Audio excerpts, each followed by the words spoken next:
D'accord.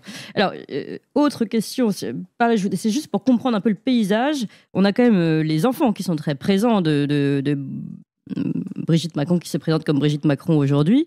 Donc, Tiphaine, qu'on voit beaucoup, Laurence, Sébastien, voilà. Donc, ces enfants sont les enfants de qui? Ce sont les enfants de Brigitte Trogneux et André Auzière. Et si vous voulez, c'est ça qui est très fort. C'est pour ça que si vous voulez, vous avez une continuité administrative et une histoire où, si vous voulez, il n'y a pas besoin de mentir. Si vous voulez, si vous dites c'est les enfants de Brigitte Trogneux, bah oui, c'est les enfants de Brigitte Trogneux et d'André Auzière.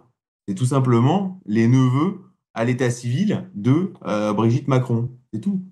Oui. Voilà. Et c'est aussi simple que ça. Et d'ailleurs, en fait, bon, ensuite, il y a l'intimité de cette famille sur lequel, vous voyez, quand je dis on est sur... Moi, encore une fois, je vais être très, très clair là-dessus. La question du secret de famille, la référence du secret de famille, c'est l'affaire Duhamel, Mm. si vous voulez. L'affaire Duhamel, les abus ont lieu en 88.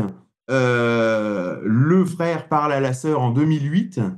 En 2010, Marie-France Pizier commence à en parler. Là, elle meurt noyée dans sa piscine Sous une chaise. Oui. avec une chaise autour du cou. Et ensuite, sa fuite dans la presse en 2020. Pourquoi? Parce que Camille Kouchner est en couple avec le patron des rédactions du journal Le Monde. Hein, c'est-à-dire que si c'est pas Camille Kouchner et si elle n'est pas en couple avec le patron des directions du groupe Le Monde, vous n'en entendez absolument jamais parler.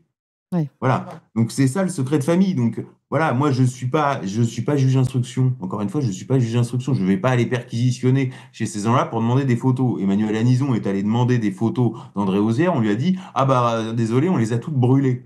Voilà. Moi je rapporte ce qui existe, hein, si vous voulez. Je suis pas dans l'intimité de cette famille. Et déjà c'est assez pénible de s'intéresser au Macron.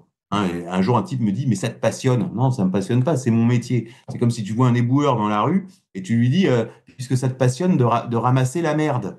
Tu vois, bah, un type qui dirait ça à un éboueur, bah, moralement, il mériterait des claques dans la gueule. Et donc, moi, je fais ça parce que c'est mon métier. C'est très pénible de s'intéresser aux Macron, aux Trogneux et aux Osières, qui sont des gens dont on aurait aimé, je suis désolé pour les personnages connexes, mais qui ne viennent jamais s'immiscer dans nos vies, puisque là, on nous accuse de s'immiscer dans leur vie, alors que c'est eux qui s'immiscent dans la vie du peuple français et qui ridiculisent la France depuis maintenant 7 ans. Donc on est quand même en droit de demander à ces gens-là d'où ils viennent et qui y sont. Et quand on s'intéresse à ce sujet-là, bah, on tombe sur des choses qui sont extrêmement bizarres, extrêmement convaincantes et qui relèvent beaucoup plus du CV du code pénal que du CV politique habituel. Voilà, c'est tout.